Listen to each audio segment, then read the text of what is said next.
Every gunsmith has a list. Guns they'll happily service, and guns they will not touch for any amount of money. Some are recall nightmares.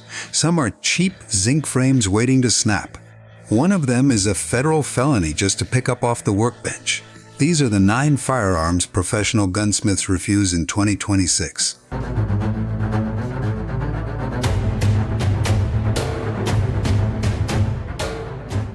Number 9. Chinese-made Norinco rifles and pistols. Norinco, short for the China North Industries Corporation, once flooded the American surplus market with SKS rifles, 1911 pattern pistols, and AK variants at bargain prices. Import restrictions tightened through the 1990s and largely cut off the supply chain, which means most Norinco firearms sitting in gun shop racks today arrive through older paperwork that's difficult to verify. That murky import history alone makes some shops nervous about accepting the work. But the bigger problem sits inside the metal itself. Machinists and gunsmiths on firearms forums have reported for years that Norinco's surplus steel runs noticeably harder than the steel used by domestic manufacturers like Springfield Armory or Colt. That hardness is great for durability on the battlefield. It's terrible for a gunsmith's reamers and cutting tools, which dull and chip trying to cut threads or fit a barrel into a Norinco receiver. High-end 1911 shops that build precision competition pistols have quietly started turning away Norinco pattern frames altogether, because ruining a specialized reamer on a single job erases the profit from that job and the next 3 after it. The gun itself will still fire. The gunsmith just isn't willing to sacrifice thousands of dollars in tooling to prove it. Some well-known shop owners have said as much publicly, posting on gunsmithing forums that they've simply stopped taking Norinco-based projects after repeated tool damage, even while acknowledging that other respected smiths still take the work on a case-by-case basis. That split opinion is itself telling. When professionals in the same trade can't agree whether a firearm is worth the risk, the safest business decision is usually to decline, and that's the pattern running through most of this list. It's rarely the customer who gets hurt first. It's the business on the other side of the counter. Number 8. The so-called Ring of Fire pistols. Raven Arms, Jennings Firearms, Brico Arms, Lawson Engineering, Davis Industries, and Phoenix Arms. 6 small manufacturers clustered in Southern California that built a business model around one idea: the cheapest possible semi-automatic pistol, priced under $200. Researchers at the University of California, Davis, studying firearm violence in the 1990s, coined the nickname Ring of Fire because these companies were connected through the same extended family and produced the majority of small-caliber Saturday night special handguns sold in America at the time. Their published report found Ring of Fire pistols made up the bulk of the handguns most frequently confiscated by California law enforcement in the early 1990s, with models like the Raven MP25, the Davis P380, and the Jennings J22 topping the list year after year. At its peak in 1993, Lawson Engineering alone produced over 340,000 pistols, making it the single highest volume handgun manufacturer in the entire United States that year. Output built almost entirely on speed and low cost rather than precision. The reason gunsmiths avoid them today is the frame material. Most Ring of Fire pistols use cast zinc alloy instead of steel, a metal that's cheap to mold but prone to cracking, warping, and outright fracturing under repeated firing pressure. Springs are undersized. Tolerances are loose. Replacement parts for brands like Brico and Jennings mostly vanished from the market after lawsuits, and bankruptcies shut most of these companies down by the early 2000s. A gunsmith who opens up a Lawson or a Raven today is often staring at a design that was never built to be repaired, only replaced. Most professional shops will hand the gun back and recommend retiring it to a display shelf instead of a holster. Number 7. Corroded and pitted military surplus rifles. Decades of surplus Mosin Nagants, Mausers, and Enfields have flooded American gun shows. many of them fired for years on corrosive military ammunition and never properly cleaned afterward. Corrosive primers leave behind salts that pull moisture from the air and eat into the bore long after the last round was fired.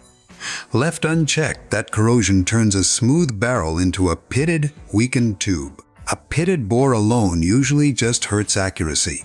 What worries a gunsmith is what the pitting might be hiding. Deep corrosion can mask an obstruction, a bulge, or a hairline receiver crack, and none of those are visible from a quick glance down the muzzle.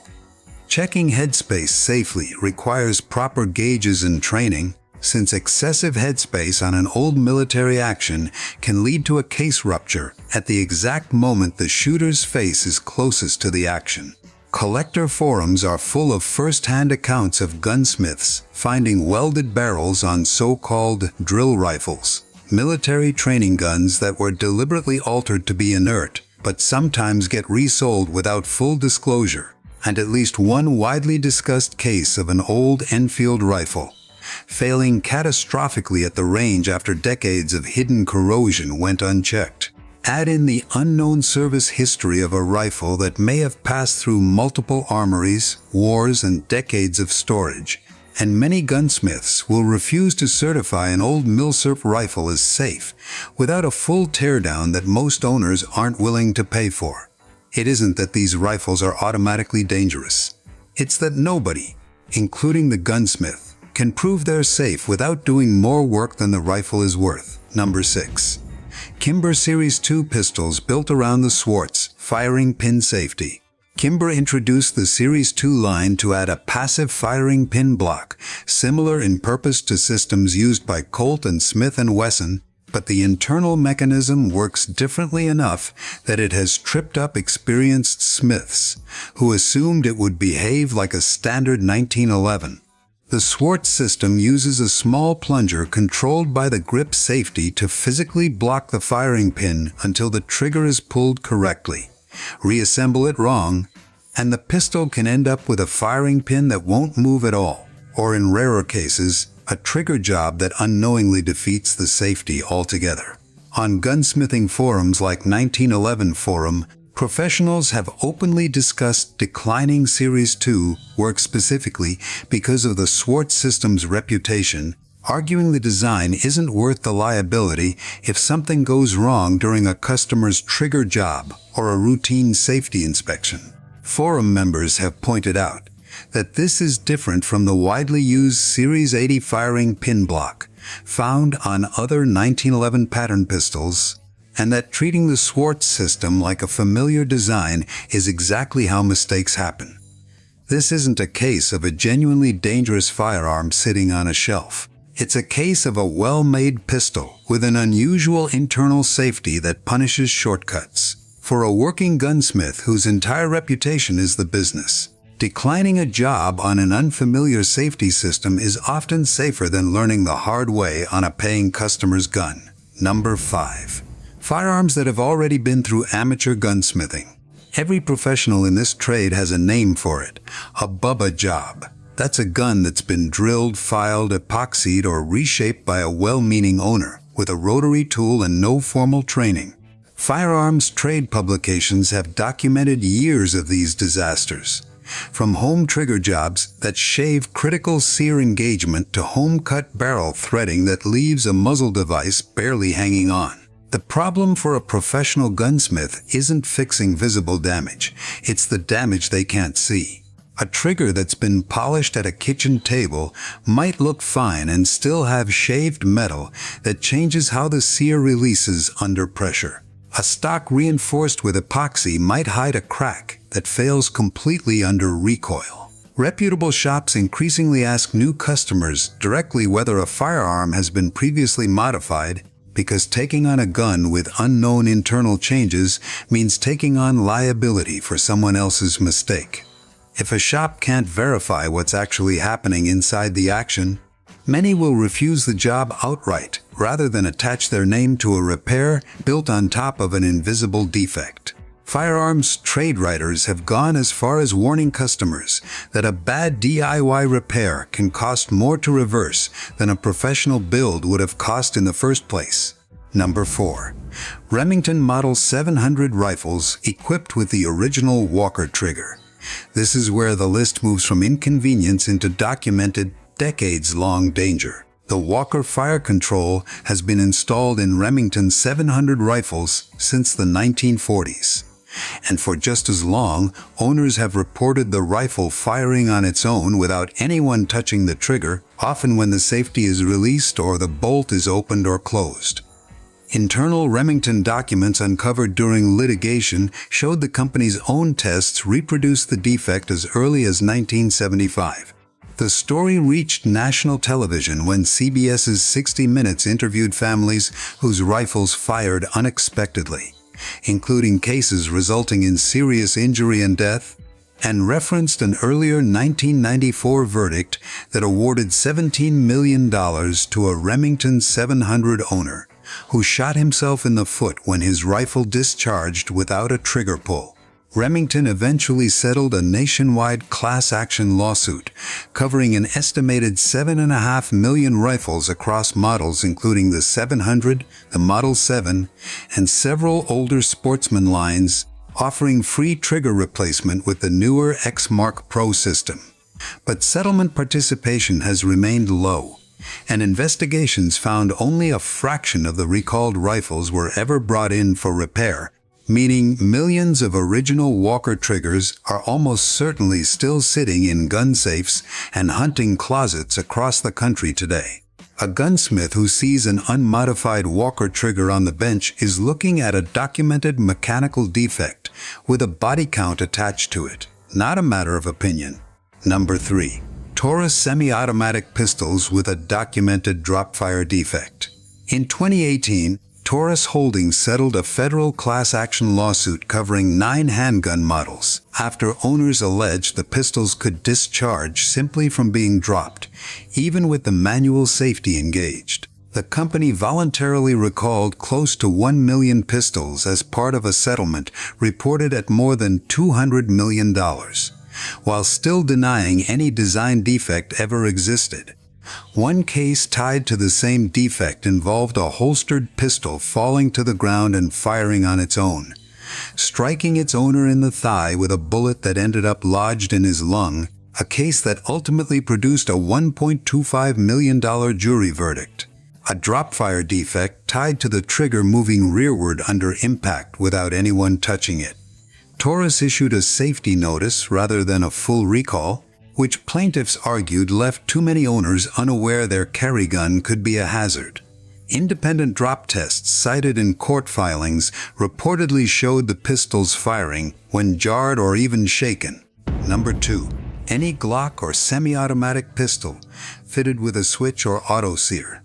This is where refusal stops being a business decision and becomes a legal requirement. A Glock switch, sometimes called a machine gun conversion device, is a small block of metal or 3D printed plastic that clips onto the rear of the slide and defeats the disconnector, allowing the pistol to fire continuously with a single pull of the trigger, at rates that can rival a submachine gun. Under federal law, the device itself, whether or not it's actually installed, is legally classified as a machine gun. Possession alone carries a federal penalty of up to 10 years in prison and fines reaching $250,000. A pistol fitted with one of these devices can empty a full magazine in a second or two, firing at rates that approach the Glock 18, the company's own factory-built full-auto variant that's restricted to military and law enforcement use only.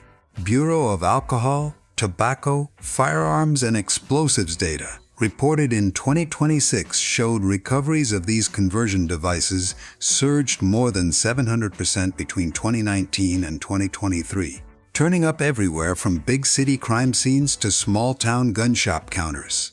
Federal prosecutors have specifically warned that licensed gunsmiths who knowingly service, modify, or return a firearm equipped with one of these devices face the same felony exposure as the person who installed it. That means a working gunsmith isn't just declining a job when they spot a switch. They're often legally required to refuse the firearm and in many jurisdictions to report it. no shop reputation, no customer relationship, and no repair fee is worth a federal machine gun charge. Number 1. Any firearm with an obliterated, altered, or missing serial number.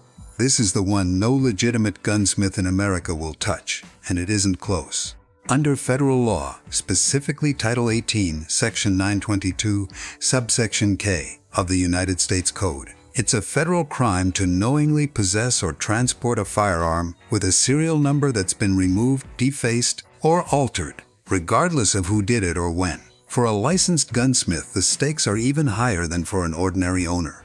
Bureau of Alcohol, Tobacco, Firearms, and Explosives regulations require federally licensed dealers and gunsmiths to report firearms with missing or obliterated serial numbers rather than simply hand them back to the customer. Following the Supreme Court's 2025 decision in Bondi v. Vanderstock, which upheld the ATF's authority to regulate unserialized firearm kits and unfinished frames,